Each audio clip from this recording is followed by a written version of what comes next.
left at least 10 students injured. The incident occurred yesterday, November 10, in the amphitheater at 600, where level 200 students of the Economics and Management Sciences were taking lectures on ECN 203. No death has been reported. However, the injured students were taken to the Solidarity Clinic in Boye, where they were visited by the Vice Chancellor, Professor Ngomo Horace Manga. A student present during the incident recounts. In 203 class, that we discovered that an explosive device was placed in the class, and this explosive device injured some students. Later on, we discovered that after the explosive device exploded, there were some holes that were being noticed at the walls of the classroom, and a door got broken. And we discovered that the exact position where the explosive device was being placed, there was a mark on it, that is, there was a hole on it. And so many students were confused, and there was chaos, and even some students were being injured, which has caused devastation in school. And still concerning this incident, this is what the Vice Chancellor of the University of Boya, Professor Manga Horace, had to say. 9 of them are here at the Solidarity Clinic, and 2 are in another clinic. So they are undergoing treatment. Treatment is immediate, and they are stable, and as of now, there are no major injuries. But they are still in pain. They are being stabilized. Onto something else, Mogamo bus has gone up in flames opposite the Baptist Health Center in Nkwen, Bamenda. The incident happened on the night of Wednesday, November 10, 2021. Passengers on board the transport vehicle narrated that upon descending the Nkwen slope at a high speed, the vehicle overworked its brakes, causing too much heating, which then resulted to flames. Though no life was lost, as passengers were able to make their way out in time, properties were destroyed, and the flames is said to have caught the high-tension cable. Still in Bamenda, a total of 15,000 doses of AstraZeneca vaccines have been received at the Northwest Regional Delegation of Public Health. The vaccine consignment sealed in cartons arrived at the delegation on Wednesday, November 10, ahead of the national vaccination campaign against COVID-19 that will begin from the 17th to the 21st of November 2021. The governor of the Northwest region, Adolphe Lele Lafrique, has launched the mass COVID-19 vaccination campaign for civil servants in the region. This was during a ceremony that took place Wednesday, November 10 at the Northwest Governor's office.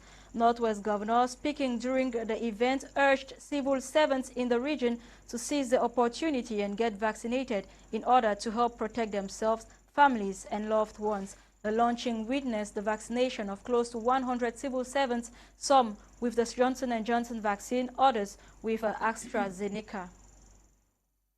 Understanding corruption and its impact on the chain of public works is the theme of a 4-day workshop which opened Wednesday, November 9, 2021 at the National Advanced School of Public Works.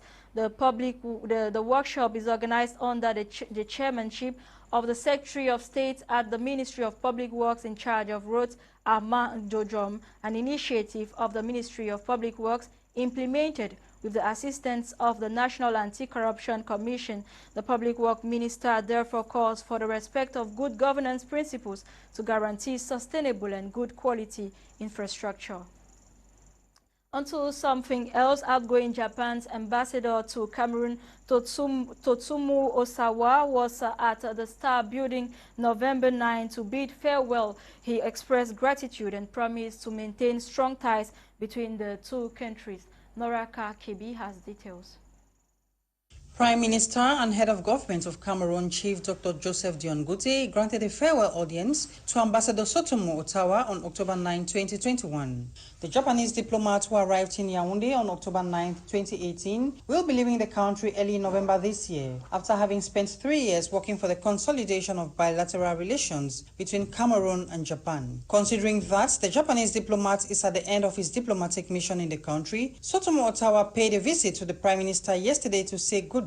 After his discussions with the Prime Minister at the Star Building, the Japanese diplomat spoke to the press, appreciating his time in Cameroon. He said he enjoyed living and working in the country, and he used the opportunity to express gratitude to the Prime Minister for his continuous guidance and support. Had a meeting with the Prime Minister on behalf of His Excellency President Paul Biya.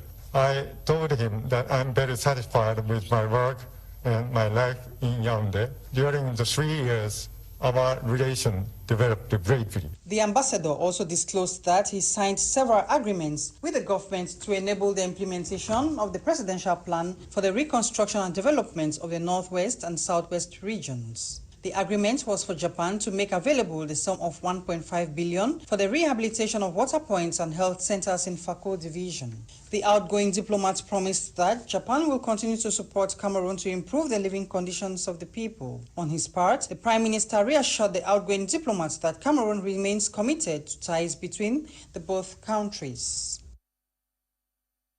A young Cameroonian researcher at the University of Yaoundé Medical School has developed a plant-based treatment for leukemia, which is currently under scrutiny. Eileen Sama completes the story. Leukemia, or cancer of the blood-forming tissues, including bone marrow, is a disease affecting hundreds of thousands of people across the globe, and a majority eventually die due to the fact that there is no cure for the terminal disease. Francine Tenke, a biochemistry researcher at the University of Yaoundé Medical School, says she has developed a plant-based solution to fight leukemia. According to her, the solution is to make an organ transplant from a donor by administering an aqueous extract of plant bark powder to reduce the possibilities of developing tumors. Francine Tenke explained that the next step she applies is to arrange the remedy in the final physical aspect of the drug as it will be used in the patient and according to its compatibility. The researcher, however, highlighted that this other step includes several aspects such as toxicological studies to ensure its safety before moving to the human stage. She noted results on animals show a significant regression of tumor volume after 30 days. She added that the survival rate is good, but the test has not yet been performed on a human being, pointing out that the steps to be taken before clinical testing, like human trials, are not complete due to shortage or limited funds. It is worth noting that the idea to use plants came from Francine's daily life, where she noticed a majority of the population uses traditional plant-based medicine for various diseases. Francine Tenke wants to formulate and improve traditional medicine and to study the effects of the leafy forest plant when it is administered in conjunction with anti-cancer drugs to see if there would be a synergistic effect or a reduction in side effect from chemotherapy. Note here that the number of cancer cases is increasing annually in Cameroon, and diagnoses usually take long, with over 60% of cancer patients showing up at an advanced stage, and treatment is expensive according to the Ministry of Health.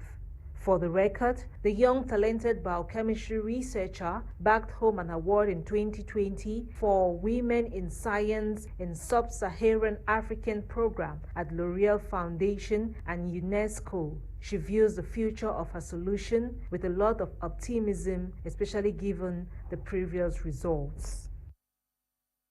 Still on health, every November, health organizations and personnel seek to create awareness regarding the effects diabetes play on vision. According to them, this illness is the #1 cause of blindness. Details with our health reporter, Bokengo Wari.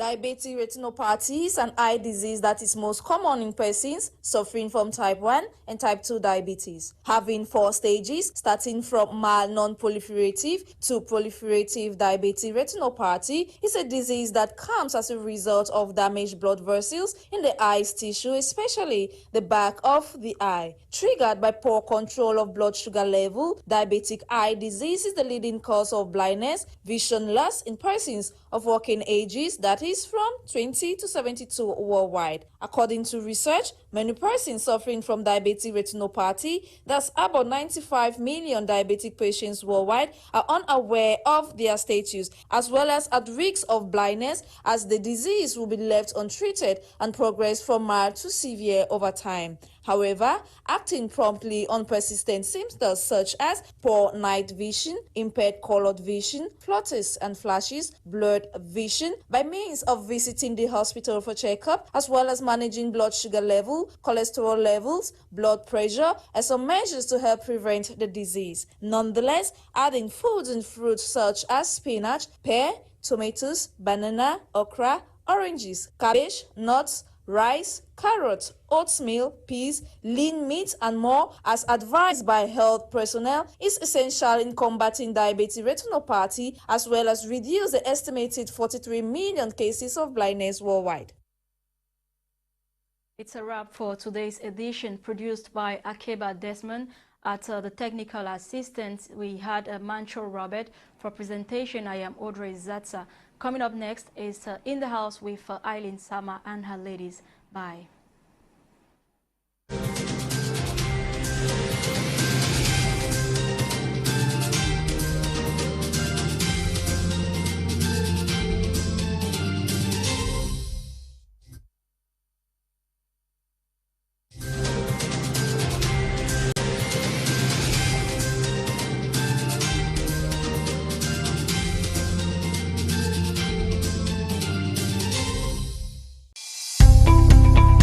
Welcome to a new world of TV broadcasting. My Media Prime.